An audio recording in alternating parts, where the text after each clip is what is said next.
नमस्कार, मैं हूं संजय मीरे। दी महान्यूज में आप सभी का स्वागत है। नियंत्रण रेखा पर चीनी सैनिक और भारतीय सैनिकों के बीच में झड़पें हुई। तकरीबन 300 के आसपास चीनी सैनिक थे, जबकि 50 के आसपास भारतीय सैनिक थे। ऐसे में भारतीय सैनिक जो है कुछ घायल भी हो गए, जिनका इलाज गुवाहाटी में चल रहा है। लेकिन भारतीय जवान भी टस के मसने हुए और चीनी सैनिकों को ईंट का जवाब पत्थर से दिया। इस बारे में शहर के नागरिकों का क्या कहना है, आइए हम आपको सीधा लेकर चलते लोगों के पास और सुनते हैं उन्हीं की जुबानी। अरुणाचल प्रदेश में पिछले हफ्ते वास्तविक नियंत्रण रेखा पर भारतीय और चीनी सैनिकों के बीच झड़पें हुई थी, जिसमें कुछ जवानों को मामूली चोटें भी आई थी। सेना ने सोमवार को यह जानकारी दी। एएनआई की एक रिपोर्ट में सैन्य सूत्रों के हवाले से कहा गया है कि चीनी लगभग 300 सैनिकों के साथ भारी तैयारी के साथ आए थे, लेकिन भारतीय पक्ष के भी अच्छी तरह से तैयार होने की उम्मीद नहीं थी। सूत्रों ने यह भी कहा कि कम से कम 6 घायल जवानों को इलाज के लिए गुवाहाटी लाया गया। यह कहते हुए चीनी पक्ष की तुलना में दोगुने चोटें थी। दोनों पक्ष तुरंत पीछे हट गए।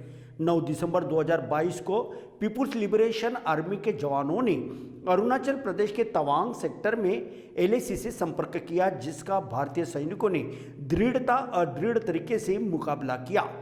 इस आमने सामने की लड़ाई में कुछ लोगों को मामूली चोटें भी आई। सेना ने एक बयान में कहा, दोनों पक्षों के कर्मियों दोनों पक्ष तुरंत क्षेत्र से हट गए। इस घटना के बाद सेना ने कहा कि क्षेत्र में भारत के कमांडर ने शांति बहाल करने के लिए संरचित तंत्र के अनुसार इस मुद्दे पर चर्चा करने के लिए अपने समकक्ष के साथ एक फ्लैग मीटिंग की।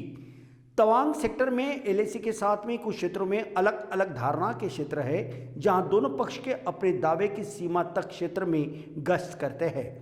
सैन्य सूत्रों ने कहा कि 2006 से यह प्रवृत्ति रही है। भारतीय और चीनी सैनिकों के बीच पिछले साल अक्टूबर में भी यांगसे तवांग सेक्टर के पास एक संक्षिप्त आमना सामना हुआ था और स्थापित प्रोटोकॉल के अनुसार दोनों पक्षों के स्थानीय कमांडर के बीच बातचीत के बाद इसे सुलझा लिया गया था। भारतीय सैनिक और चीनी सैनिकों के बीच जो झड़पें हुई है, इसको लेकर भारत के नागरिकों ने जानकारी दी है। आइए देखते हैं बाइट प्लस पीटीसी।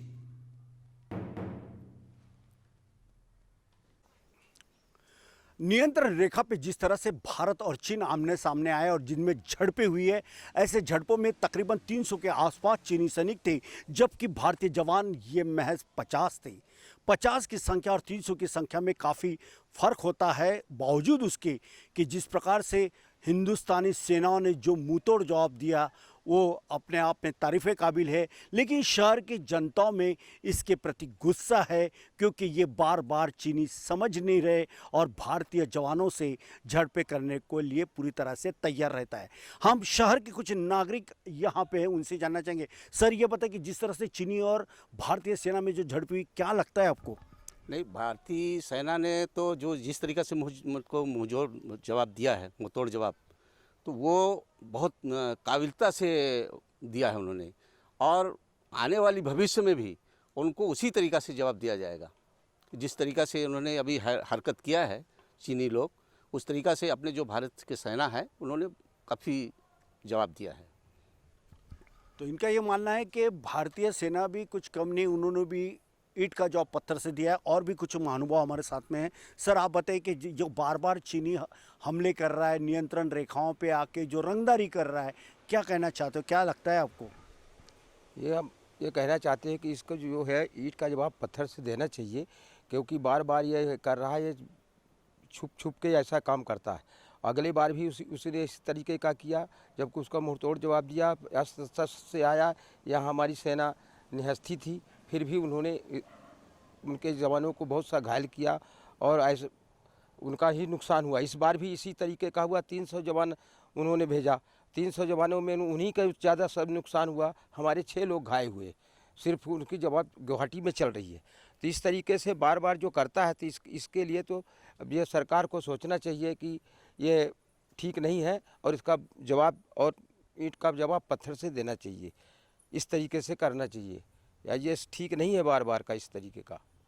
बिल्कुल, बार बार की ये जो हरकतें कर रहा है चीन, जो बाज नहीं आ रहा है, वो अपने आप को संभाल ले। और इस और केंद्र सरकार ने भी ध्यान देना बेहद ज़रूरी है, क्योंकि पिछले टाइम भी चीनी सैनिक और भारतीय सैनिकों में जो झड़पें हुई थी, भारतीय सैनिकों को बहुत बड़ा नुकसान भी होता, जबकि भारतीय के जाबाज सैनिकों ने भी पूरा डट कर उनका सामना किया था।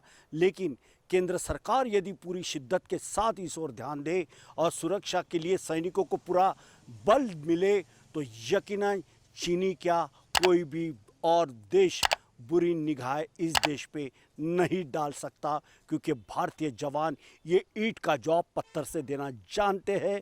बावजूद उसके कि 6 जवान भले ही घायल है, उनका इलाज अभी भी गुवाहाटी में चल रहा है।